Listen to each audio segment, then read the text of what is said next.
Magandang umaga mga ka-happy hour. Narito ang mga balita para sa MBC TV Network News Update, 9 AM edition. Speaker Romualdez at iba pa, sasampahan ng criminal charges ni Representative Alvarez. Naghahanda ngayon ng criminal charges si Davao 1st District Representative Pantaleon Alvarez laban kina House Speaker Martin Romualdez, Ako Bicol Representative Elizalde Co at Zamboanga Representative Manex Dalipe, hinggil sa kinikwestyong Bicameral Conference Committee report kaugnay ng 2025 General Appropriations Act. Katuwang ni Alvarez sa magiging paghain ng reklamo si Attorney Ferdinand Topacio, Citizens Crime Watch President na si Diego Magpantay at iba pa. Giit ng dating House Speaker, nagkaroon ng mga singit na pondo sa pambansang pondo na hindi naman kasama sa mga naaprubahan sa Bicameral Conference Committee, posibleng ihain ang kaso sa lalong madaling panahon. Pero una nang ipinagtanggol ng ilang opisyal ng Kamara, ang mga pagbabago sa budget bill. Giit ni House Appropriations Committee Acting Head at Marikina Representative Stella Luz Kimbo, nasunod ang mga nararapat na proseso sa BICAM, taliwas sa mga pagpuna ng ilang kritiko. Nanindigan din si Kimbo na walang blanko sa enrolled bill, kahit personal pa itong tingnan ng mga pumupuna.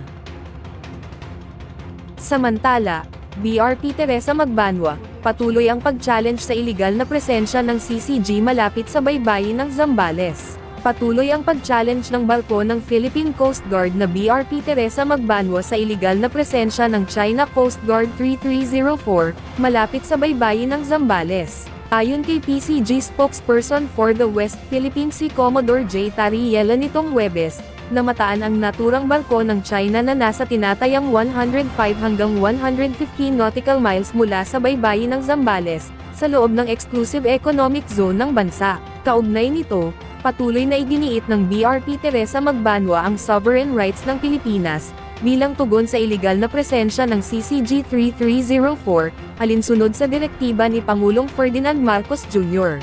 Masusing minanmanan din ng PCG vessel ang CCG vessel at inisyuhan ng radio challenge, at inabisuhang ang presensya nito sa lugar ay paglabag sa Philippine Maritime Zone Act, United Nations Convention on the Law of the Sea at 2016 Arbitral Award. Sa kabila din ng masungit na kondisyon sa dagat, nanatiling mapagmatsyag ang BRP Teresa sa loob na ng mahigit isang linggo.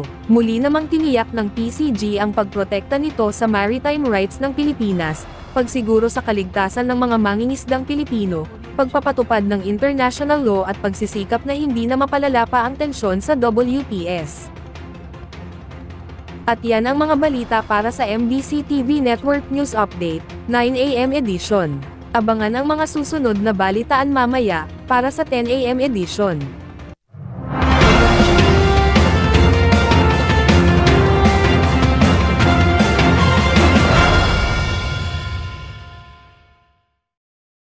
Mga ka-happy hour, kung gusto mong manood ang mga balita sa MBC TV Network News Update, mag-subscribe sa aming YouTube channel, i-like ang aming Facebook page, at i-follow sa aming TikTok account.